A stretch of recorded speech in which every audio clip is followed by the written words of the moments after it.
The Indiana Fever entered the offseason expecting clarity, stability, and time to regroup after a whirlwind year. Instead, everything exploded the moment Kelsey Mitchell hit post. One late-night message, heavy with emotion and layered meaning, turned what should have been a straightforward summer into one of the most dramatic chapters in franchise history. The team that had finally clawed its way back into relevance suddenly found itself unraveling from the inside, with fans, analysts, and even players scrambling to make sense of what was happening behind the scenes. Mitchell's post didn't read like a simple reflection. It read like someone who had reached a breaking point, someone who had carried more weight than anyone realized and was no longer willing to carry it quietly. Her words painted a picture of a player who had spent the season fighting battles no one saw, trying to keep a team afloat while the world waited for Caitlin Clark to return. She had been the engine of the Fever during Clark's absence, the scorer, the emotional anchor, and the player who held everything together when the season seemed on the verge of collapsing. But once Clark was ready to return, everything shifted again, and it became clear that the balance inside the locker room had changed forever. It wasn't jealousy. It was identity. Mitchell had finally tasted what it felt like to be the centerpiece of a franchise, to be recognized for the talent she had always possessed. And once you've had that, stepping back into the shadows becomes almost impossible. Her post was less about anger and more about awakening. A player who had spent years grinding through losing seasons had finally realized her value, and she wasn't willing to shrink back into a supporting role without a fight. The cryptic line "0 gone" wasn't just a statement. It was a declaration, a reset, a warning. What made the moment even more electrifying was how quickly the Fever front office responded. General Manager Amber Cox stepped forward with a statement that felt polished, prepared, and yet strangely hollow.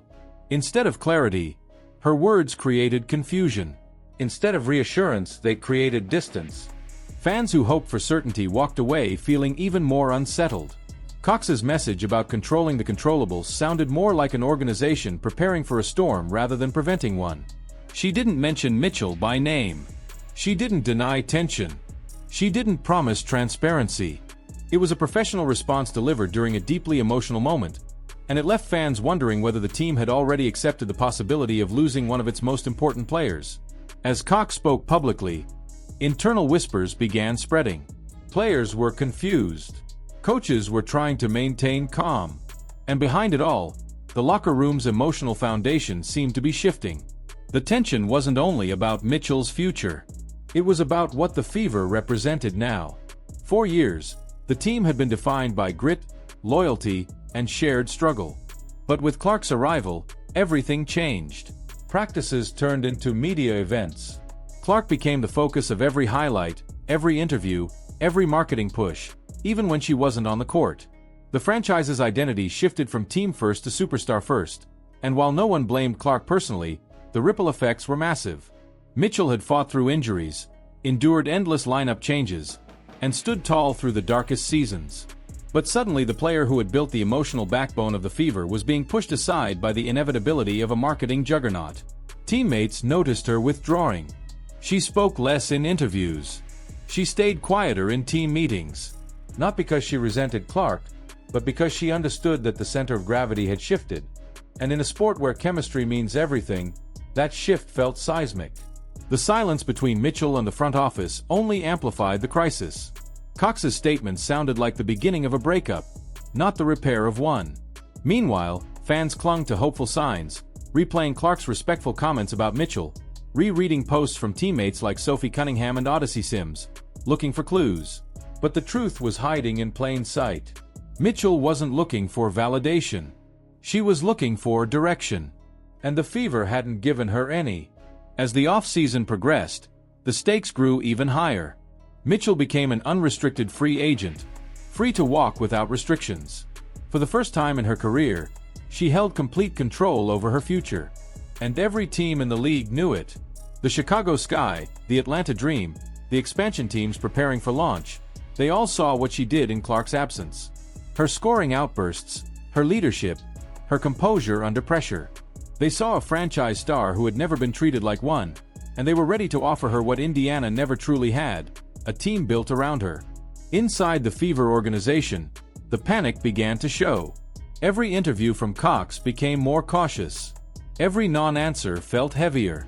They were afraid of losing her, but afraid to say it out loud. Because if Mitchell left, it wouldn't just be a roster change. It would be a symbol, the sign that the Fever's internal identity had collapsed under the weight of their own hype. Meanwhile, Clark's response to Mitchell's post added another layer to the drama. She praised Mitchell's competitiveness, leadership, and the privilege of playing alongside her. It was classy, respectful, and genuine. But fans noticed what she didn't say. She didn't say she hoped Mitchell stayed. She didn't say they were building something together. She didn't call her essential or irreplaceable. Her words were thoughtful, but measured, the kind of response you give when you don't know whether the person you're praising will still be your teammate tomorrow. That silence became its own headline.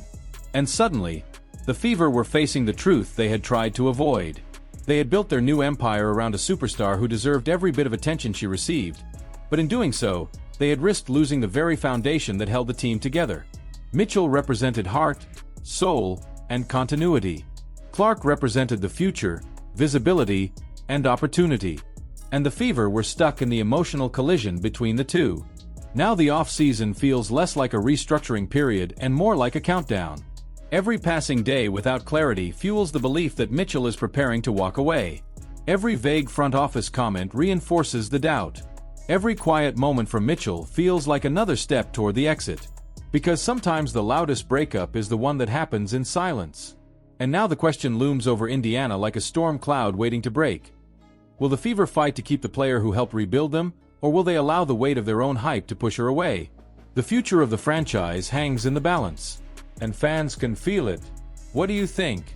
Should Kelsey Mitchell stay in Indiana or pursue a team where she can finally be the centerpiece? Can the Fever repair this broken trust before it's too late? Drop your thoughts below.